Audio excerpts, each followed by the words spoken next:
Hello, you wonderful people, and welcome to another episode of Not Too Comic Book. This being a show where I talk about TV shows that are adaptations of comic books. For today's episode, I'm going to talk about Season 1, Episode 3 of The Boys Presents Diabolical. Another great episode. A lot of really interesting things went down in this episode, so let's break it down.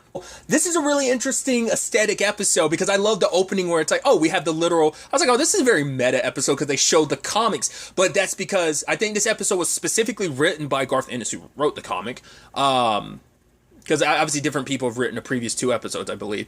Because like I said, Justin Roiland is also the one who wrote the last episode too. But it's like, I think they did that specifically, and I like that because it seems like the art style and the story they're going with is actually pulled straight from the comic itself. Because like all the characters, because at first Butcher didn't have a beard and stuff. I was like, oh, that's weird. But like it's like, oh, because they're more so pulling from the comic aesthetic and design of the characters. That's why Huey looks the way he looks, which he's also voiced by Simon Pegg, which I didn't notice until I heard this like a while back, but apparently Simon Pegg is like when The Boys was something that people were going to try and make. It might have been something that's always been in something that's always been trying to be made for a long time. Simon Pegg is what people wanted for Huey. I don't know whether it's just because like Simon Pegg naturally looked like Huey or whatever. I don't know if that was a fan casting or whether he was always associated with like old people, like he was cast as Huey, but he grew out of the role just because he's older now, and he ends up playing Huey's dad in the show. But it's like, oh, him voicing Huey is actually pretty dope. I like that comes full circle and stuff like that.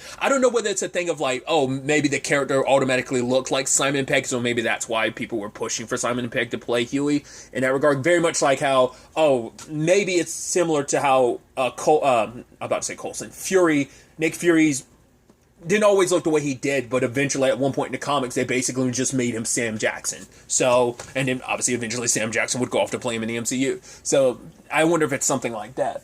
But what I think is, this is a brutal episode, and I think they lean more into the serious nature of it. And I don't know if I'm sure this is probably an original story, maybe, or maybe this is something straight from the comic being adapted. I don't know. But, I think it is interesting because we haven't really touched on it too much, but obviously like the soup parties where they get high and stuff like that. It's interesting that they kind of lean into this episode.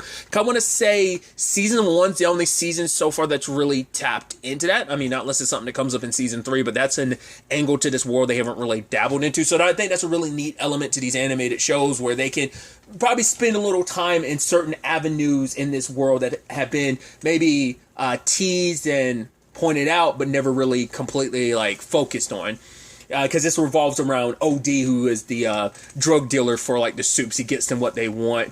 Like Maeve, he gets her happy pills, as Butcher puts it, or for Homelander, it's Coke that's lined with people's adrenaline. It's like, I wonder where he gets that from. Well, whose adrenaline they're selling? But Butcher's just like, that's kind of beside the point. Which, once again, some interesting things. Obviously, you have like Kevin Michael Richard doing some voices.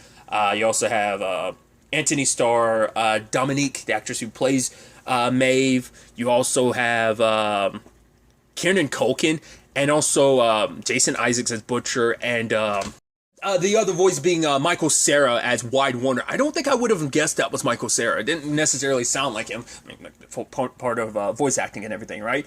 But his whole thing being heroin-laced enemas, and I guess it's like, right, you take it up the butt because that way it hits your bloodstream faster, I guess. But yes, to be the drugs need to be tampered with, and I love that OD is like, oh, why me? It's like, well, you put yourself in this position of, yeah, if you weren't dealing drugs to the you're just the unfortunate bastard that happens to be selling drugs to the to soups, and Butcher's kind of like, right, you're a means to an end. I know I can use you, so the whole thing was like, right, lacing his drugs, his enema, and then it leads to the whole thing of him being indoctrinated into like the Heroes Hall of Fame, which Jack the Jupiter, he's part of the Seven apparently, so this is more so probably like from the comics rather than I wonder, has the roster to the Seven changed a lot over the course of the run of the comics or not. Once again, I'm not well versed in the comics, so maybe he's a character people are like, oh my god, like he might not be an original made. Him or Wide Wonder might not be original made characters for the show. Maybe not. But I really loved The whole, like, right, they're celebrating him, but he's kind of out of his mind, and he's supposed to fly through this ring, but he goes into the air.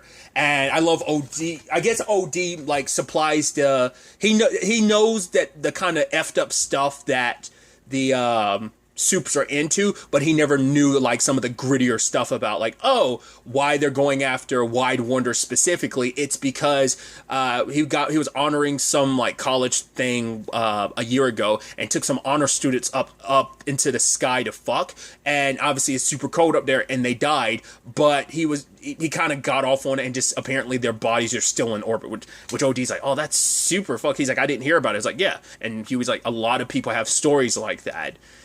So that's once again, it's like Vought does a really good job of covering up a lot of that stuff. Once again, it's the whole power of being rich and powerful. I mean, in this case, literally powerful, being superheroes and being beloved, that no one's going to question you when you do stuff like that, especially when you have a billion-dollar corporation, like, covering up and covering your bases. So he, it leans into you got this squeaking clean image, but in actuality, you do some, like, terrible fuck shit like that.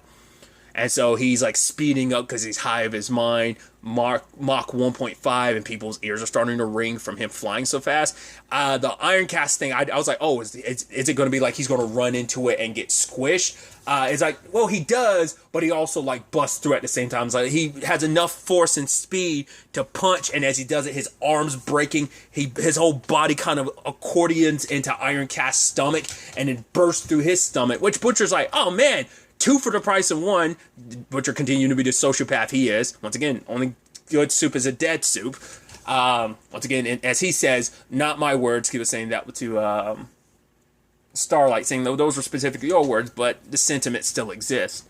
I mean, it's not like Ironcast is a good person either. It was like, what? Kid's blood is what he drinks from different things, and it's also the only thing that gets a rise out of him, only he can get an erection. So, and I love it's like, and I love that they are so like, oh god, we went, how do we do this? Because everyone's screaming. Some of the ladies are, like, vomiting because they're covered in Iron Cast blood. Everyone's like, oh my god, because he, like, skidded across the water, slammed into a wall, left, like, a giant blood imprint, splattered people with blood, and then his body goes into the river. And what do they do? Oh my god, it's this evil satellite. And the guy's like, oh my god, I see it. It's like, where? Just stare into the sun. I'm like, shut up.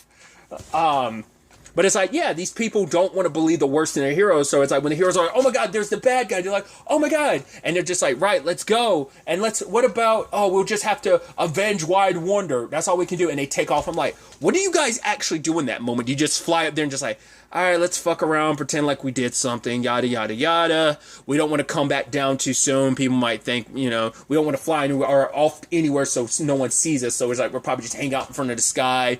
Let's, shoot off some powers, make it seem like we're doing something. Maybe, maybe not. And then we'll release a statement PR-wise later on to be like, oh, this is what we were doing. We were killing it. So obviously, still, despite everything, Huey still has his reluctancy in all this. That, Butcher's like, oh, come on, Huey, tell me you enjoyed it. And just Huey just looks at the devastation, the death, people traumatized, and he says, like, yeah, define enjoy. Because it's like, right, you're traumatizing these innocent people. Yeah, like, it's about taking down the Supes, but it's like, yeah, kind of a effed up, way that you're kind of scarring people along the way. And even OD's kind of crying because he's like, oh, like, now I'm kind of stuck serving you in this regard. Now I have to just accept the situation I'm in, or because now I'm in too deep because I did help you. I played a role in you killing 2 Supes, so if they ever find out about that, I'm screwed. And if I get locked up and the Supes know that I got locked up, that was the whole reason why Butcher was able to get them in the first place. Oh, like if the Supes find you locked up and you, who has so much dirt on them, could flip on them, oh, you're screwed. As he says, like, you'll go to prison where you'll be used as a condom as they make love. It's just like, Jesus, that's quite the damn analogy. I think the very, very adept description. But yeah, I think whereas the previous episodes are just kind of like whacking, where this feels like it could, once again, like, I think that's also because it's written by Garth Ennis. It feels like it is just something straight in that story, whereas the others feel like very, like, hyperbolized things. It's just like shits and giggles. Like, this feels like a very, like, serious episode. It feels like it is a story in the boys. That's why I'm wondering, like, is this something straight out of the comics getting adapted, or is it just something that could be in the comics being made. Either way, I could read up on it.